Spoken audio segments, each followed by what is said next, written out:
right now. It is the Executive Vice President of your Dallas Cowboys, Stephen Jones. Good afternoon, sir.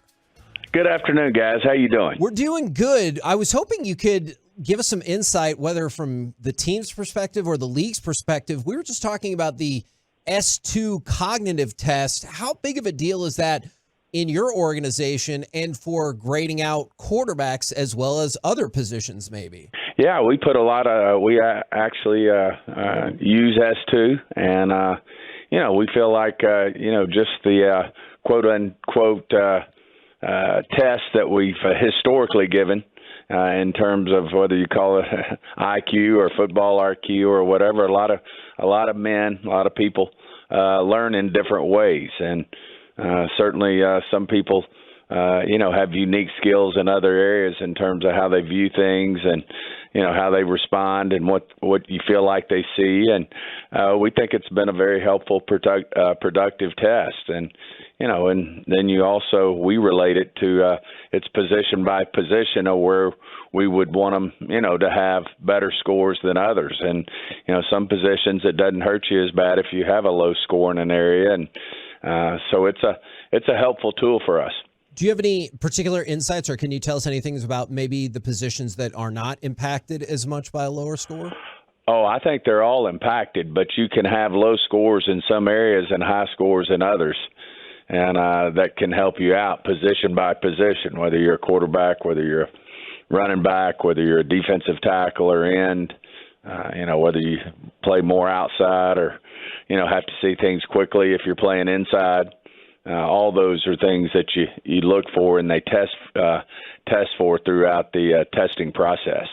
I feel like the answer to this question is pretty easy, but to stick with that, it's not an end all, right? Like that is one of those. No, none of it's ever end all. All of it's just goes into the full body of work. But certainly, I'd say the biggest thing of all is what they put on that tape. At the end of the day, you go out there and you watch how they play football. And there's some really good football players who've gone on to be great players in the NFL who may not test good on the S2 in their area or, may have this area where they're light in, but they go on and they overcome it and they're just great football players. So, I wouldn't say any part of the process is an end-all to end-all. Man, that's great. I know Brian brought us a smiling ear to ear here, and the tape matters. The tape matters. Specifically in your front seven, when you're drafting on the defensive side of the ball in that front seven area, is there a lot of discussion right now with this team about a player's fit in Quinn's scheme, or is there something else that defines what Dan Quinn likes? No, I think it's, everybody, there's different players who fit, there's different schemes. And what may not be a fit in our scheme and we may not have on our draft board may be a player that's in somebody else's, second, third, fourth round. And they would be in our second, third, or fourth round too if we were running a different scheme. And Rod Marinelli ran a different scheme than Dan. Mm-hmm. And even though Dan started out in Seattle with a lot of similar philosophies, to what Rod did when he was in Seattle. But, these guys evolve, and certainly Dan did. I know, we were out talking to Shanahan, or one of Shanahan's friends in the media, and of course, he had worked with Dan there in Atlanta. And they were saying, well, that'll be helpful that you know Dan well, and maybe it'll be helpful to Dan. Well, Shannon said it may be helpful to Dan, but what he did in Atlanta is no help to me because he's totally evolved. Mm-hmm. So, these guys evolve, and you have to evolve in our game today because these quarterbacks and these coaches are so smart. I mean, they see things on tape, and they start to recognize it well. And if you don't you don't continue to evolve and change, that can mean week to week, then you have to, keep these quarterbacks on top of their toes because, one, they're so good, and two, they're coached so well, that you have to continue to give them challenges in terms of, how you stop these guys. So, Stephen, yesterday we talked to DeMarcus Ware, and just for your information, he wants you to draft Bijan Robinson. He does. Well, Bijan Robinson's one hell of a football player. I know that. He's obviously the best running back in the draft, I think, probably consensus, if you will, but just a special player. So I don't blame DeMarcus for being on the Bijan train. So how much does, let's say, your current players, whether it's Dak or CeeDee Lamb or Micah Parsons, kind of your stars that you're building around, how much do they call you up or text you about a certain player they really like in this draft? You know, they don't call me up. I would say in general, most guys are pretty good like that. Now, I think obviously some of them are talking. And by the way, and a lot of times we'll call up a player, Damone Clark, and say, tell us about these 3 or 4 LSU guys you played defense with, and what were they like, and would you want them to be your teammate again, and just general questions like that. So a lot of times they're a great source in terms of especially the guys who just came out and played with some of these guys. They're a great source to say, hey, what were they like as a teammate?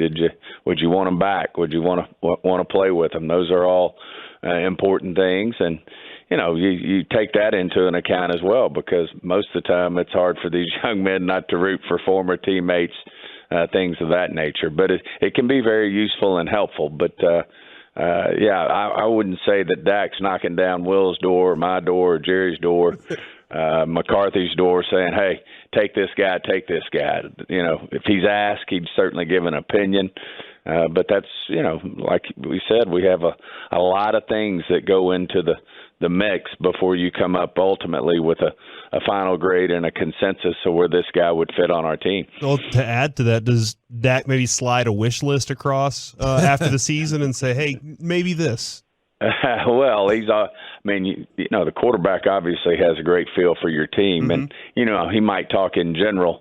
Here, it'd be great if we could, add some help in this area or that area. But he's, in general, most of these players don't volunteer it. You usually have to go to them, and that's inclusive of Dak, and just say, hey, what do you think if we were, thinking about a Cooks? How do you think he'd help our football team? And he'd have an opinion on that if you were to ask him. Now, we heard the rumblings last night, not particularly surprising, but I was hoping you could confirm, did you guys, in fact, go ahead and exercise CeeDee Lamb's 5th-year option? Yes, we did, and certainly, it's that's just a part of the process. Our goal is CeeDee's just been outstanding for us. Played the position at a high level, and certainly a guy that we have targeted that we want to be around here for a second contract and many years to come. And then on Terrence Steele front, did he go ahead and sign his restricted tender, and how's he doing in the return from injury progress-wise? He did sign his tender, and by the way, he's just been outstanding. I mean, Brett Brown, who's in charge of, we've got a unique system here, but, Brett Brown's really in charge of all of our players in terms of their rehab and, their progress and the mechanics of how we go about that. And he would put Terrence Steele as maybe one of the best linemen he's ever had in terms of his rehab and his work ethic toward his rehab, and just way ahead of schedule in terms of, if you were to say what typically, how long would it take an offensive lineman, certainly Terrence Steele's at the top of the list. Stephen Jones joined us here on the K&C Masterpiece on 105.3 The Fan. And the receiver class in this draft, Stephen, it feels like the McClay, even Mike McCarthy's Green Bay Packers teams, they liked big, strong receivers. And this draft doesn't necessarily lend itself to that. What are your thoughts on the size of the receivers in this year's draft? Well, I mean, obviously we got one local player at TCU who defies what you just said. Yep. I mean, he's a big, strong, physical receiver. But, they do come in all shapes and sizes. Obviously, in our league, over the course of time, bigger, longer, stronger, faster is better. But there's obviously a lot of great football players that are really, really fast, really, really quick at receiver, who make huge differences. I mean, Tyreek Hill's not necessarily a long receiver, but he makes as many big plays as anyone I've ever seen in this league. So certainly there's some guys who aren't necessarily the longest or the biggest, but make plays in other ways that are very productive. Certainly we just signed a guy who's been productive year in and year out, a perennial 1,000-yard receiver in Brandon Cooks, who's, certainly when he walks in the locker room is not going to, probably necessarily fit what you just said, which is big, long, and strong. Yeah. Does a soft tissue injury kind of guy, like we talk about this, Kevin, a lot, Jackson Smith and Jigba, does stuff like that scare you away for a player? It all goes into the evaluation. Some guys, because a guy's had a hamstring, it doesn't scare you away. Now, if a guy's, played in college for 4 years and never finished a season because of a hamstring, then that becomes a red flag. If a guy, has had a concussion, and missed big parts of the season for 3 years running, then that becomes, a bigger red flag. Can you work through it? Do you talk through it? Of course you do. One of the things I really enjoy about talking with you and Jerry is y'all give us big picture, like league-wide information as well. That's fascinating. Today, the NFL suspended 5 players for gambling. And so I was just kind of curious, how does the NFL continue to embrace gambling while also being cautious and making sure that you don't lose like a wave of players to these suspensions?